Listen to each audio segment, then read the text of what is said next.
eu pude trabalhar nesta Bíblia e coloquei a nossa visão missionária. Então temos mais de 400 páginas só sobre missões. Você que está trabalhando com missões, influenciando a obra missionária, e eu também sou um missionário por muitos anos, então eu vejo todas as necessidades que há sobre esse assunto. Então eu coloquei os temas sobre missões. Vou dar só um exemplo para vocês terem uma ideia. Atendendo ao chamado missionário. O que é um desejo missionário? A necessidade de missionários. O pastor João acabou de falar sobre isso. Faltam obreiros. A necessidade de missionários. Todos os textos relacionados à necessidade de missões. Só nesse ponto aqui, a necessidade de missionários, tem quase 700 versículos na Bíblia. Só que eles estão todos espalhados, então juntei todos eles. E também fiz o comentário. Desencorajados para fazer missões? É outro tema que tem mais de 500 versículos. Quando começamos a fazer missões? Mais de 400 versículos para essa pergunta. Sua missão e estrutura no reino e no evangelho. A igreja, organismo. Para você fazer a diferença entre a igreja organização e a igreja organismo, que é o corpo místico do Senhor Jesus. A igreja do Senhor Jesus. Que não está aparente, ela está no meio aí. São os 7.000 que não dobraram os joelhos a Baal. Mas também a gente só pega essa parte. Mas que não o beijaram. Há também 7.000 bocas que não beijaram. Porque tem 7.000 que não dobram o joelho, mas tem a mesma que não dobra o joelho e fica beijando também. Esse beijo aí, você já sabe o que é. Lembrar-se dos homens, que os homens não são eternos. Isso aqui é um ponto fundamental, porque todos nós vivemos e pensamos que nunca vamos morrer. Então, quando você avisa aqueles que eles vão morrer, aí eles têm um temor no coração. A mensagem missionária é isso. Buscar os redimidos de Deus em toda a terra. Uns deveres obrigatórios para o missionário. Tornar conhecido em todas as nações o nome de Deus. Antes de fazer missões. Discipular e batizar. Quem escolhe os enviados? O desejo missionário de Deus. Eles têm mil versículos. 1.002 versículos. A gente só fecha aí. Missionário chamado e ungido. Porque muitos se autodenominam. Por que os homens devem ser pescados? Quando Jesus disse, eu vos farei pescadores de homens. É porque Abacuque capítulo 1 verso 14 diz que Deus transformaria a mente dos homens como a mente de um peixe. Por isso que ele nos chama para pescá-los. Então, sobre esse assunto, tem muitas coisas até chegar quando Jesus fala essa verdade. Atendendo a obra missionária com resultados positivos. O trabalho de um evangelista. Meu Deus, essa parte aqui é linda. A fé e a missão do auditório missionário. Porque se você não fazer o auditório, não transformar o auditório missionário, você nunca vai ter apoio de missões. Pastor Joel, ele está tendo um grande sucesso nos Estados Unidos. Irmãos, Deus deu para ele uma visão tão extraordinária sobre esse ponto, que é tornar o auditório um auditório missionário, irmãos. Que a igreja da Europa está melhor do que a igreja dos Estados Unidos. A obra missionária na Europa está mais fervorosa do que a obra nos Estados Unidos. A obra missionária que a Igreja Assembleia de Deus, o Ministério do Belém está fazendo nos Estados Unidos através do pastor Joel, é uma coisa extraordinária.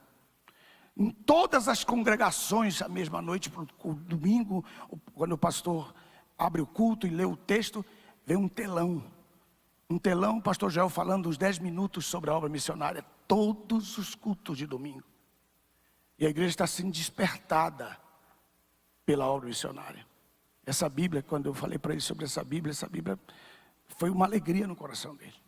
Porque ele está fazendo uma obra muito linda nos Estados Unidos, a partir dos Estados Unidos, no mundo inteiro.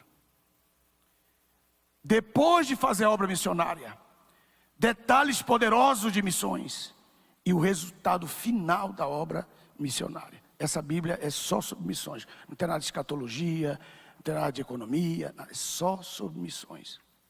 Então eu trouxe essas duas Bíblias como minha primícia, estas duas Bíblias como primícia. Pastor José Wellington está aqui. Meu pastor querido, eu rogo muito a Deus pela sua saúde. Muito, Senhor. Meu pastor José, para você. Deus abençoe. Obrigado. Glória a Deus.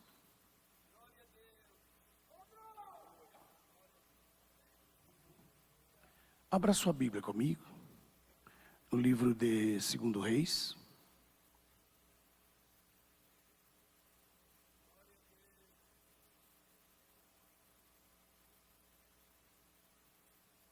Primeiro Reis, eu falei errado. 1 Reis, capítulo 1. Capítulo 1. Digamos todos glórias a Deus. Glória a Deus. 17, capítulo 1 diz assim: Elias, o tisbita, um dos habitantes de Gileade, disse a Acabe: pela vida de Jeová, Deus de Israel, em cuja presença estou, não haverá nestes anos nem orvalho nem chuva, senão segundo a minha palavra. A palavra de Jeová, o Senhor, veio a ele dizendo: retira-te daqui, vai para a banda do Oriente e esconde-te junto ao ribeiro de Querite, que está defronte do Jordão. Beberás do ribeiro, e ordenei aos corvos que te sustentem ali mesmo. Partiu e fez conforme a palavra do Senhor Jeová, e habitou junto ao ribeiro de Querite, que está diante do Jordão.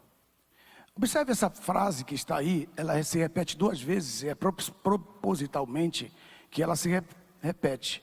No verso 3 ela diz que está diante ou está de frente do Jordão. Ela se repete no verso 3, se você quiser marcar essa parte. Depois ela se repete no verso 5, que está de frente do Jordão.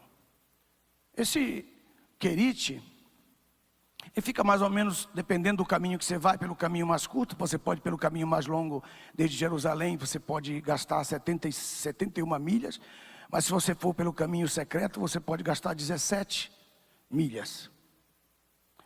Você pode observar nesse texto que Deus sabe o risco que você corre quando você profetiza.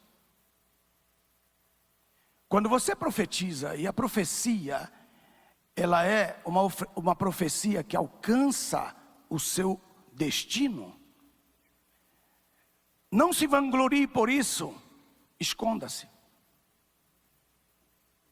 Quando a sua palavra profética que Deus mandar você falar, ela alcançar o objetivo que Deus quer que ele alcance, o resultado em relação a você, aparentemente será negativo, porque vão te procurar para te matar.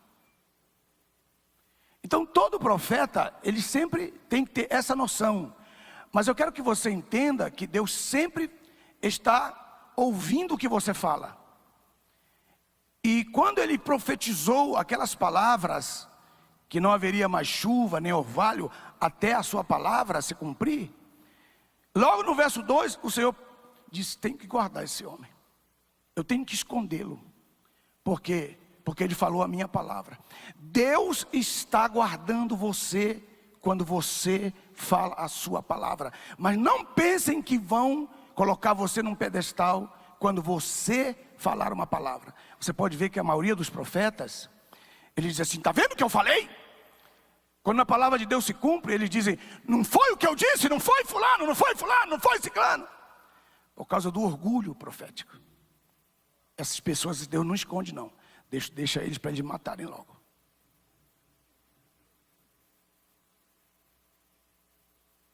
As pessoas que falam a palavra de Deus e elas não estão envaidecidas por isso, recebe esta palavra: Deus cuidará de ti. A princípio, muito difícil falar.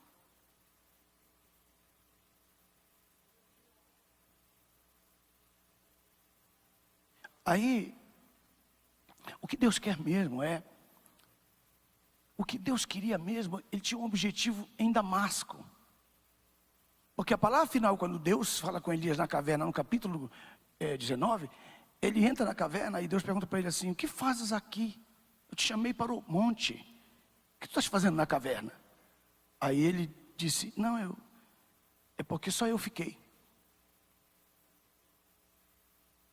Quando você começa a se individualizar, que só você é que sabe, que ninguém presta para você, quando você começa a se individualizar, pensando que você é o único, o dono da cocada preta, que ninguém serve mais para você,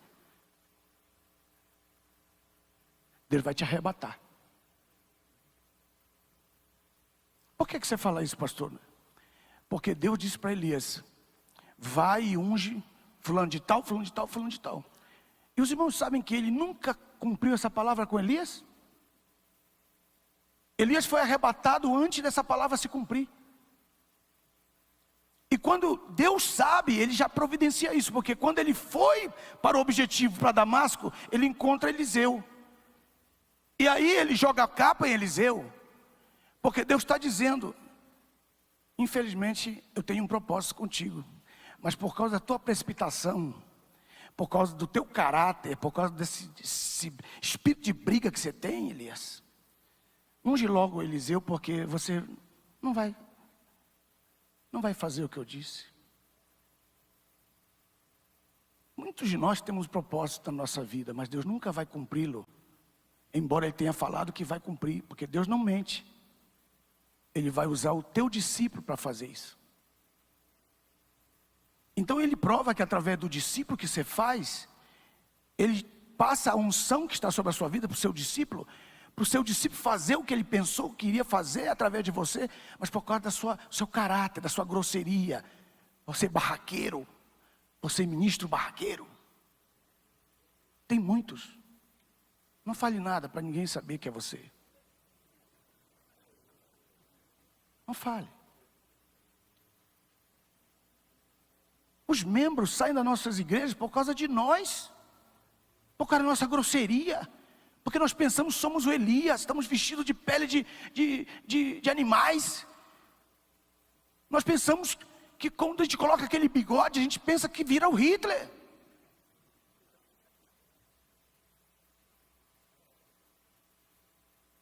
Todo mundo fala bem de Elias, eu também falo. Mas ele foi arrebatado precipitadamente, porque Deus colocou a mão na cabeça e disse: o que eu vou fazer com esse rapaz nervoso? Irmãos, Deus falou para ele: Elias, está subindo aí 50, eles estão te pedindo perdão. E eles subiram 50, irmão, de joelhos, chega lá com os joelhos esfolados, pastor. Joelhos esfolados. Perdoa a gente. Elias, se eu sou homem de Deus, desça fogo do céu, matou os 50. Depois subiu a segunda. Esfolaram os joelhos deles. Se eu sou homem de Deus, desça fogo do céu, matou os 50. Eu estava dizendo: não é para fazer isso não, meu filho.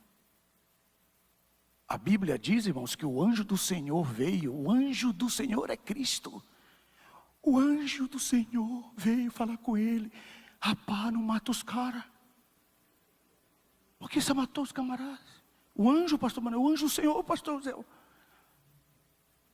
Está bem, eu não vou matar não. O anjo foi embora tranquilo, porque ele palavra de profeta.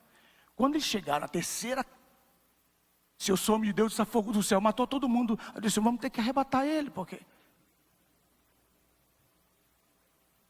irmão, Deus não quer te matar. Ele quer que você cumpra o propósito, ungir ao rei de Damasco. Vocês estão entendendo o que eu estou falando? Você tem um propósito ainda, ungir o rei de Damasco. Mas eu vou ter que te arrebatar. Não vai dar para cumprir esse propósito com você. Você está nervoso demais. Você está muito nervoso. Qualquer coisa, você fica nervoso. A gente tem que falar da nossa morte sempre. De vez em quando eu falo, Eu vivo de avião, irmão, só esses 7 dias eu peguei 12 aviões.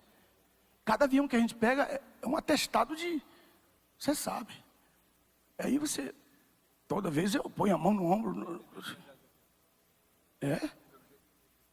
Eu só tenho medo do que pode acontecer. Irmãos, aquele avião que eu vinha com o pastor lá do Rio Grande do Sul, eu não vim, deu algum problema aí, eu não vim com ele. Pastor Luiz Antônio, o avião caiu aqui. E aí eu briguei com a moça. Quando eu soube que o avião caiu, eu fui de joelho pedir perdão. A moça pôs a mão na minha cabeça e disse: tem paciência, pastor.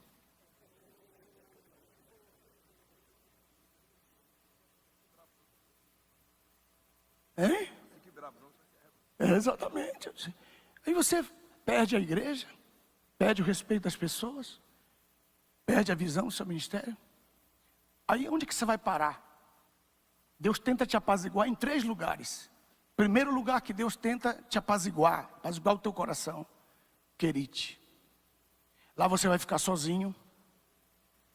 Lá você vai ser servido por uns garçons que tem uma roupagem preta.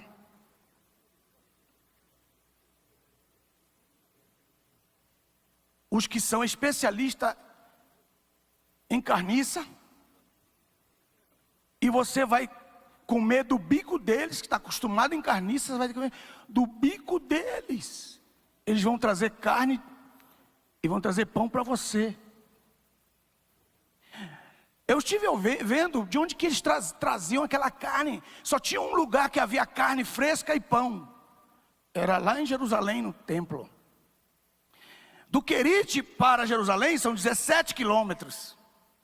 Os urubus, que nós chamamos também na Bíblia, mas assim, educadamente, de corvos, eles tinham o trabalho de todas as manhãs acordar na hora certa para cumprir um propósito de Deus na vida de um homem que Deus estava tentando apaziguar. Tem alguém aí?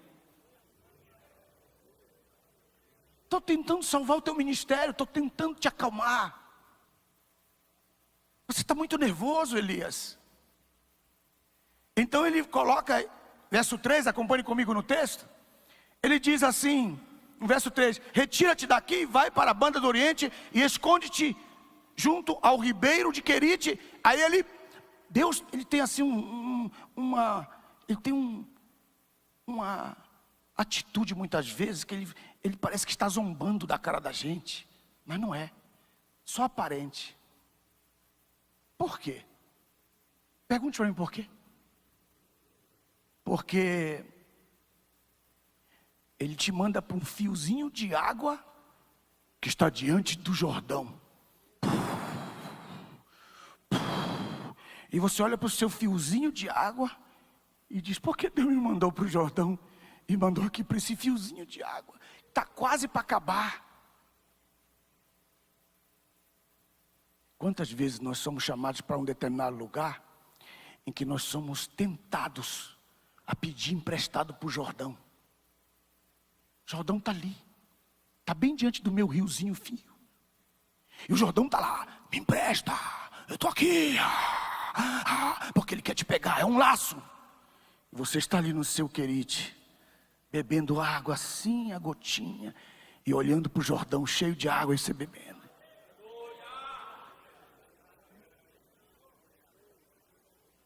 Quantos de nós estamos vivendo essa realidade? E o Espírito de Deus não pede emprestado dele, não. Não pede pinico para ele, não. Fica quieto na tua aí. Eu estou cuidando de ti aí. Eu vou continuar cuidando de ti. Né? Eu vou continuar fazendo milagre na tua vida. E o Jordão está ali. E você no teu filetinho de água.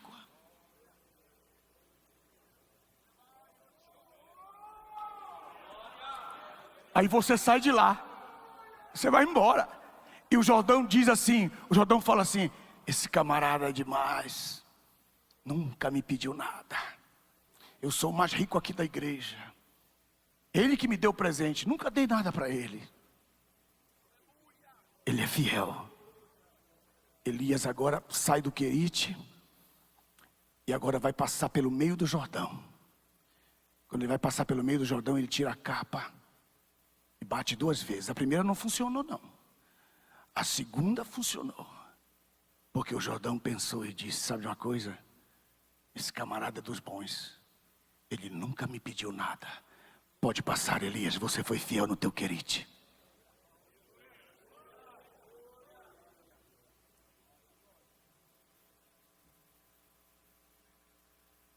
Deixa esse ser humano maravilhoso que Deus fez da tua vida cumprir o propósito de Deus nesse tempo em que Deus está te chamando para apaziguar e acalmar o teu coração.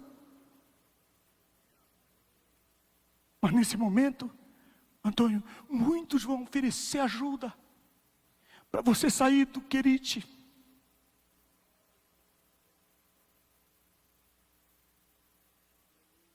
Experimentar essa situação muitas vezes é mais difícil. Verso 4: beberás do ribeiro, os corvos vão te sustentar ali. Verso 6: e os corvos traziam pão e carne pela manhã, e pão e carne à tarde. O sacerdote tem que comer carne, irmão. E ele bebia do ribeiro. Com o passar dos dias, secou-se o ribeiro, porque não chovia sobre a terra. O teu sustento vai ser bênção para você, mas vai ser um susto para muitas pessoas. Por que você está falando isso, pastor? Os irmãos já imaginaram os levitas todas as manhãs, nas reuniões de 8 horas de manhã, todo mundo reunido, e um diz: vamos orar. Qual é o pedido de oração? O pedido de oração é esse, para Deus acabar com esses demônios, desses urubus que vêm todas as manhãs pegar a carne que a gente corta.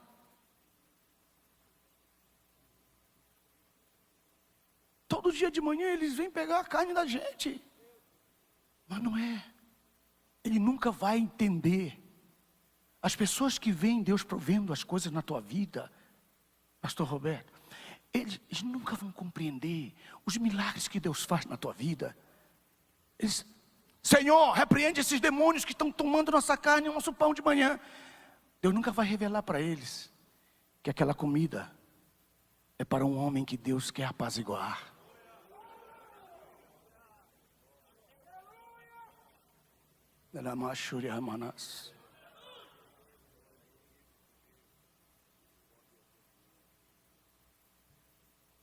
Ao mesmo tempo que ele está dando a oportunidade de Elias viver no querite em paz, para ver se ele pensa, para ver se ele repensa a vida dele, Deus também está transformando a vida dos corvos.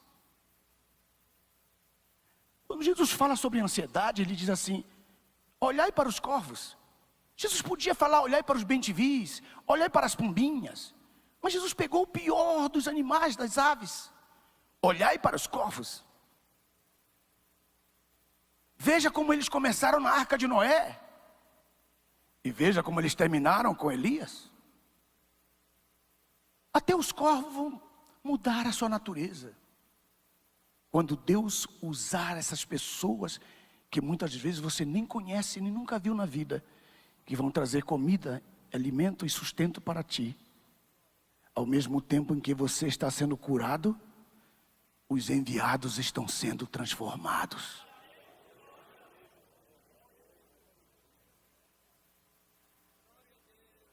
Quando Deus trabalha contigo e te tranquiliza, e te ensina, te deixa sozinho, para Ele falar contigo, para Ele te curar, para Ele te abençoar, para que tu medites, Ele também está falando com outras pessoas que estão te servindo.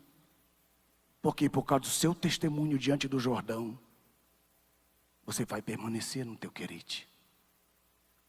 Quando Deus quer nos curar, Ele nos leva para lugares onde ninguém pode entrar.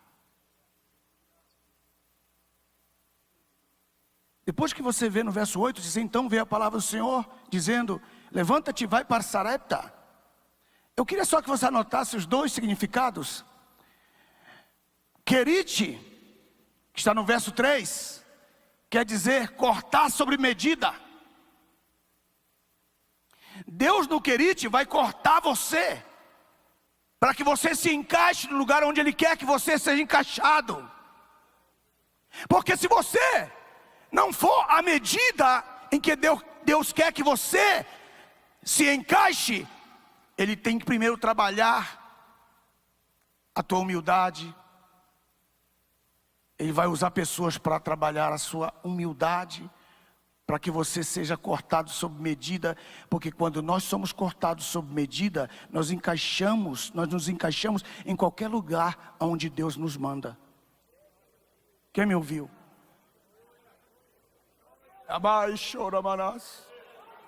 Oh, meu Deus. Pastor, me tira daqui porque eu não dei certo aqui. Pastor, por favor, me arranja outro campo, porque eu não dei certo aqui. É porque você não passou pelo querite para Deus te cortar a medida daquele lugar aonde Deus te enviou. Aí você diz assim: tá bem, eu já estou cortado sob medida. Agora, Senhor, e agora o que o Senhor vai fazer comigo? Agora eu te levo para Serapta. Serapta significa lugar de fundição. Então, quando Ele corta você sob medida, você diz: meu Deus, já passei por toda a tribulação da minha vida. Senhor, já estou com 30 anos de ministério. Diz: não, ainda falta fundição, meu filho.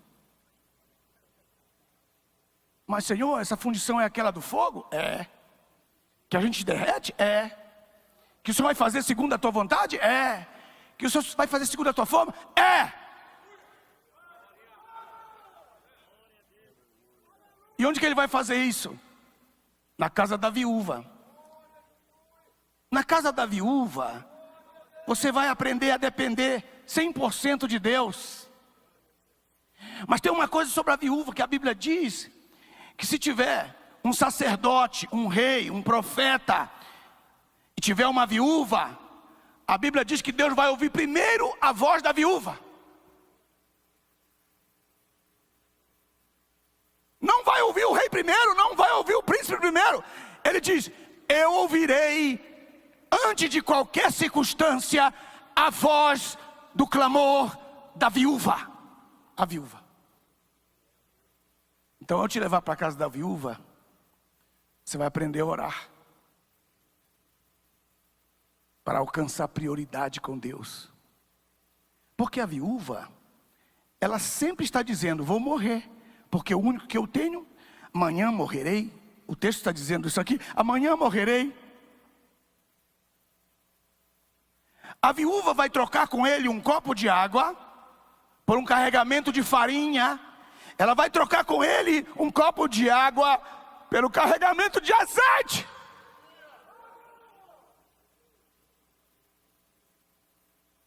Põe a mãozinha no ombro do seu amigo que está aí. Vamos profetizar? Põe a mão no ombro dele. Diga: ei.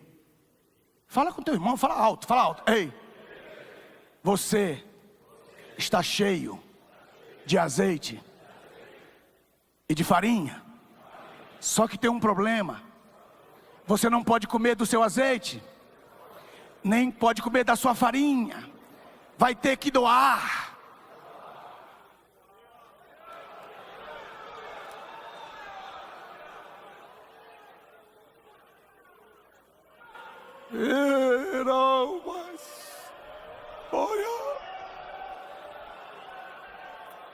Quantos de nós estamos cheios de azeite,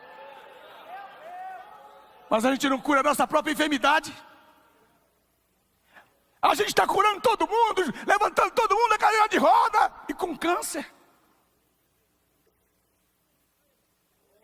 Por quê? Porque o teu azeite não serve para você. E isso é bíblico, pastor Nelson? É. Ele disse: Moisés, farás um candeeiro da natureza da amendoeira, com flores, com botões, e o trarás para servir no lugar santo. Quando eles chegaram no lugar santo, Deus falou assim: não porás azeite de amêndoa no candeeiro, porás azeite de oliva. Por quê?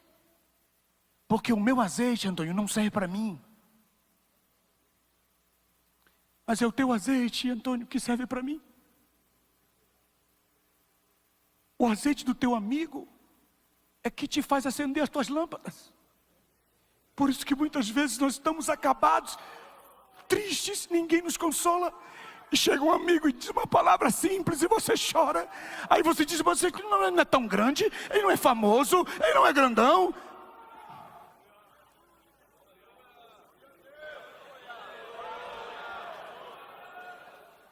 Jesus estava no Getsemane. O pai Miguel, desce lá para consolar meu filho. Não sei não, Senhor, eu não sei essas palavras.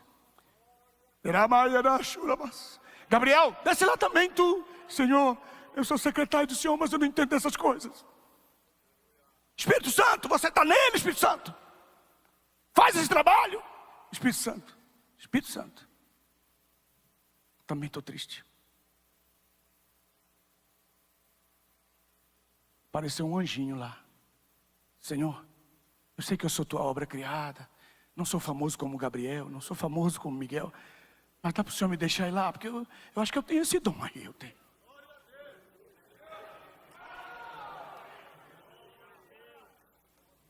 Chega aquele irmãozinho seu e diz assim, meu azeite é de oliva, amendoeira.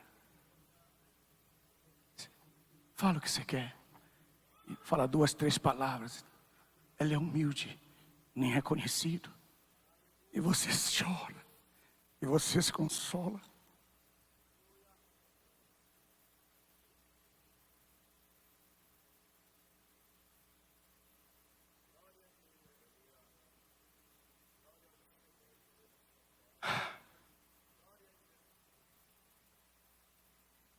Serepta, lugar de fundição, que eu vou aprender com essa viúva.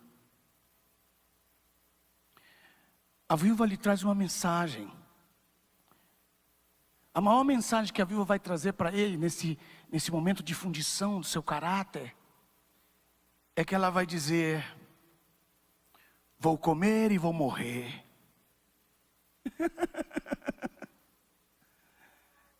Deus não teve para mim um Querite. Deus não teve para mim um Jordão. Eu vou comer e vou morrer. Qual é a mensagem que Deus está dizendo para eles? Olha, irmãos, como eu estou falando para vocês. Estou profetizando. Qual a mensagem que Ele tem para nós? Ele está dizendo, eu te trouxe a casa da viúva para você saber que tem gente que está sofrendo mais que você.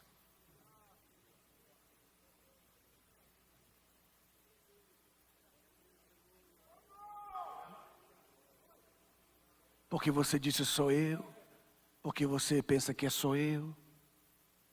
Eu te trouxe a casa da viúva para que você aprenda, meu filho, que sempre haverá alguém que estará sofrendo mais que você. Portanto, alegra-te, porque eu sou contigo. Você tem tanto azeite para oferecer ainda.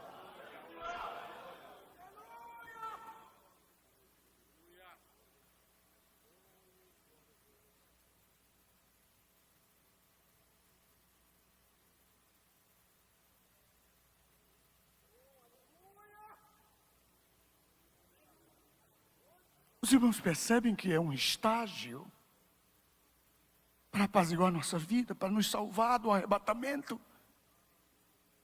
Elias foi arrebatado, grande coisa. Ali era uma forma de Deus dizer para ele, estou tendo misericórdia de ti, rapaz. Eu queria que você morresse normalmente. Eu queria que você terminasse seu ministério.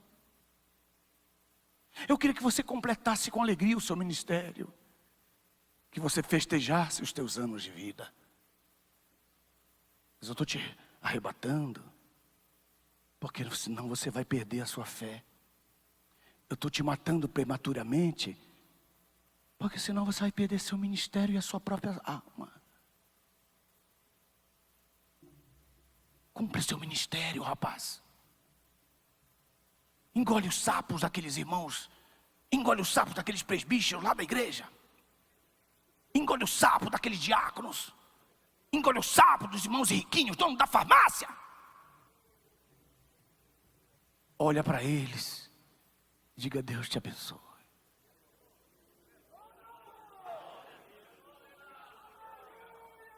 Vocês estão me ouvindo? Deus não quer te matar agora. Ele está mais uns 20 anos ainda. Para de brigar com as pessoas. Cuida de quem você tem a responsabilidade de cuidar. Essa primeira pessoa é sua esposa, seus filhos, sua casa. A igreja está olhando como você cuida da sua esposa.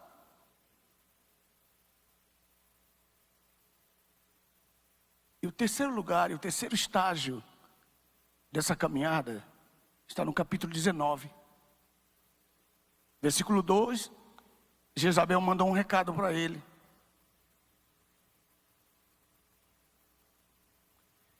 Capítulo 19, verso 4, a Bíblia diz: então ele andou pelo deserto a jornada de um dia de caminho. Um dia de caminho. Os irmãos podem repetir bem forte: um dia de caminho? Depois observe aqui.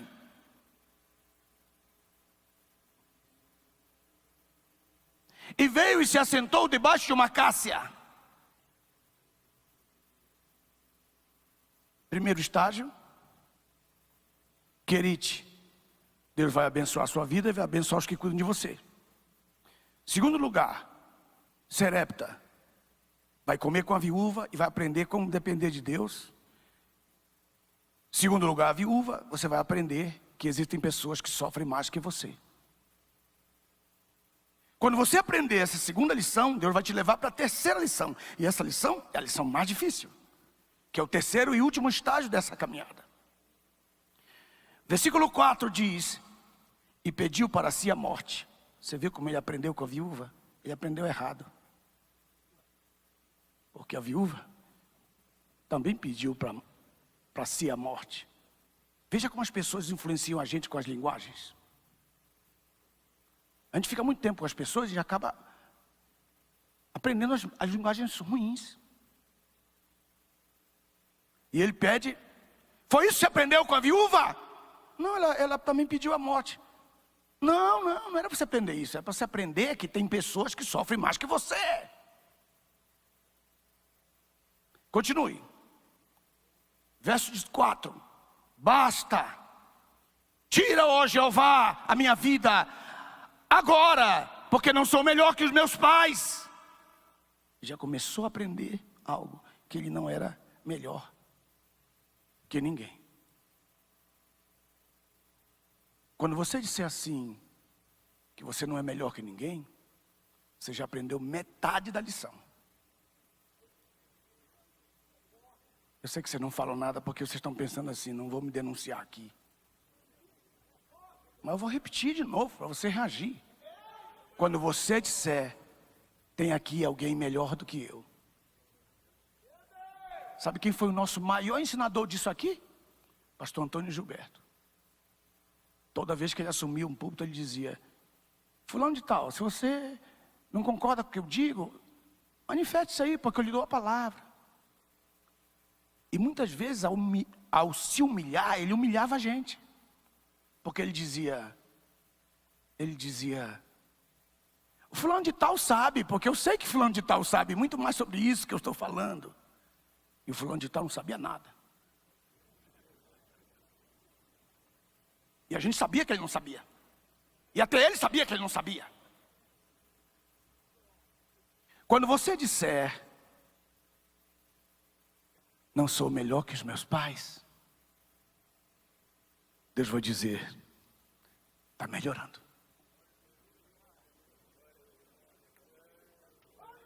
Sempre diga isso, sempre diga isso, sempre diga isso. Sim, Senhor. Essa palavra tem que sair da sua boca. Sim, Senhor. Pois não. Está bem, o farei. Não discuta. Porque você está sendo provado.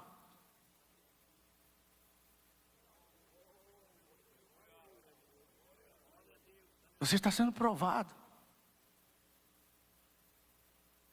Debaixo da acácia é o lugar onde Deus tem encontro com ele, porque embaixo da acácia ele pede a morte.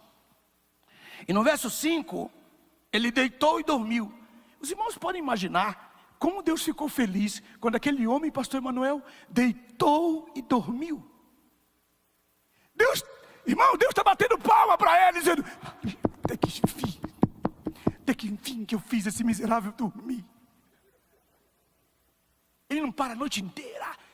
Não para a noite inteira. Ele não consegue dormir, ele vai ao banheiro umas 15 vezes. E nem é diabetes. Não consegue dormir.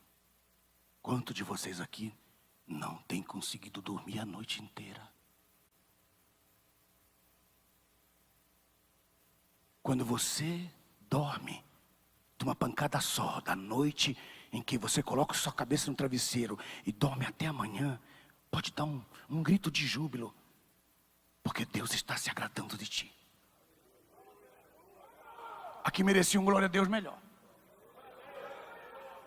porque a maioria de nós não dorme. O versículo 5 recebe essa graça agora. Deitou-se e dormiu debaixo de uma acácia. E agora preste atenção nessa parte que diz assim: e eis que um anjo, olha aqui, um anjo, marque um anjo tocou, dizendo: levanta-te e come. E ele olhou, e eis que junto à cabeça havia um pão cozido sobre brasas. Essa comida é feita por Deus. Quase 900 anos depois, Deus continuava comendo pão a brasas.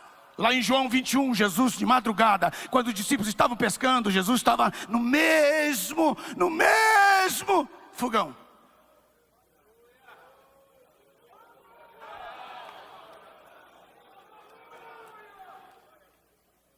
Deus é um ser tranquilo demais. Deus, nós estamos vivendo nos altos tempos das grandes tecnologias de fogão. Temos fogões automáticos, fogões que acendem lâmpada, não acendem lâmpada, que apita, outro que não. Eu não preciso de nada disso, eu sou o Senhor do tempo, eu sou o Senhor do fogo. Pastor, e ele coloca aquele pastor José, o Wellington Júnior, ele está com o mesmo pão, assando o mesmo pão, em João 21, o mesmo pão. Só que como estamos no tempo da graça, ele pôs uns peixinhos.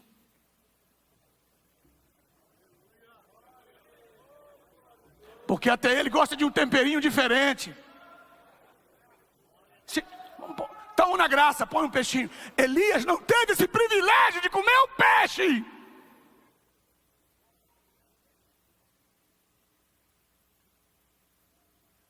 Mas ele continua com a mesma brasa, com o mesmo pão.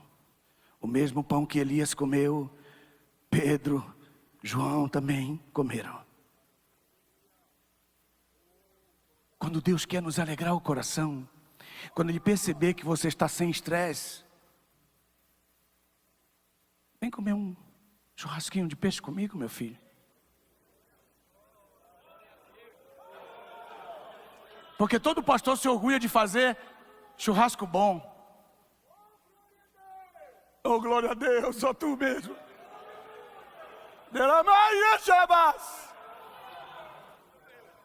Quem quer se alimentar com o mesmo pão do velho forno?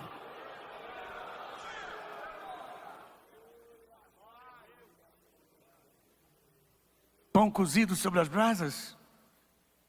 O anjo do Senhor gostava disso. Uma botija de água não é a água do Querite, nem do Jordão, é a água do céu. Meu Deus, ninguém está percebendo isso aqui? É anjo, é comida de anjo. Veja os estádios diferentes da sua vida. Eu estou profetizando sobre o seu ministério. Deus está falando conosco através da sua palavra. Eu estou mudando os estágios da tua chamada.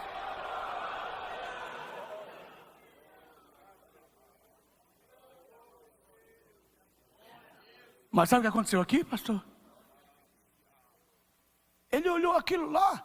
É incrível isso aqui. Ele pegou assim, provou assim, e virou e dormiu de novo.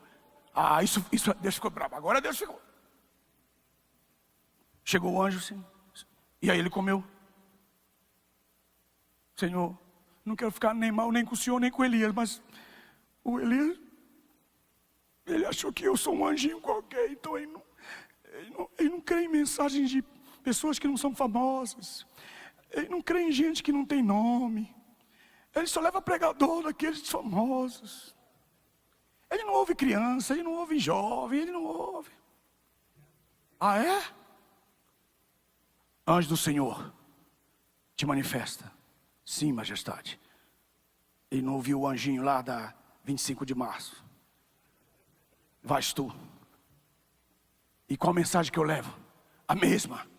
Eu mudo de mensageiro, mas a mensagem continua a mesma.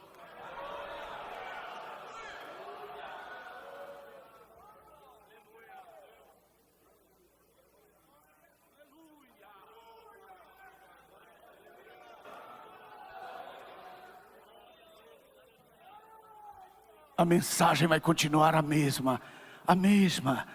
Aqui fala daquele que salva, que cura, que batiza com o Espírito Santo, a que leva para o céu. É a mesma mensagem, é o mesmo evangelho. Pode mudar de capa, pode mudar de anjo, pode mudar de fama ou não fama, mas ele não vai mudar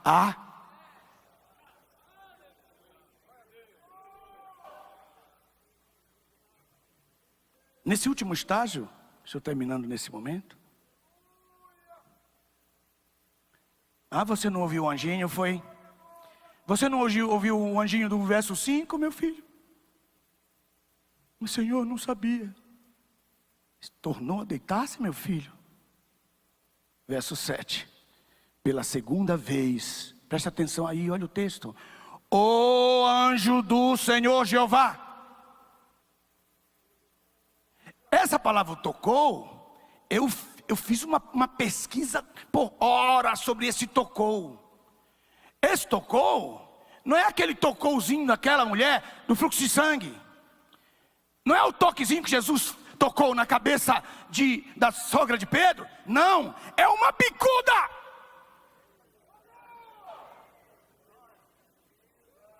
Muitos de nós estão precisando de uma bicuda. Dá um glória a Deus se é verdade ou não. Está vendo como é verdade? Muitos de nós estamos precisando de uma bicuda. Levanta, rapaz. Vai para o teu caminho, rapaz. Vai fazer a obra que eu tenho te mandado, rapaz. Aleluia. Porque eu disse para vocês falarem um dia é o máximo que você podia andar. Um dia, pela tua força, você só pode andar por um dia. Mas depois que come a comida de Deus, 40 dias para você caminhar.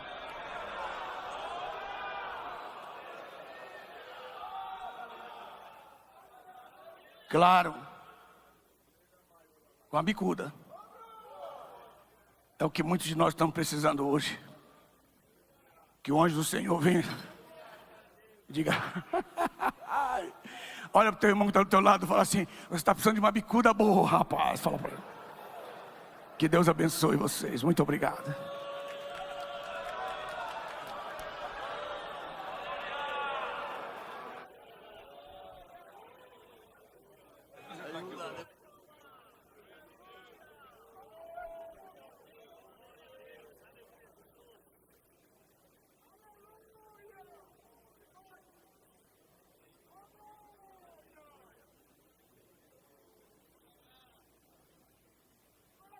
Glória a Deus. Agradecemos a Deus pela palavra que ouvimos. Mas não dá para olhar para o presidente e dizer a ele que precisa de uma bicuda. Estou ficando doido.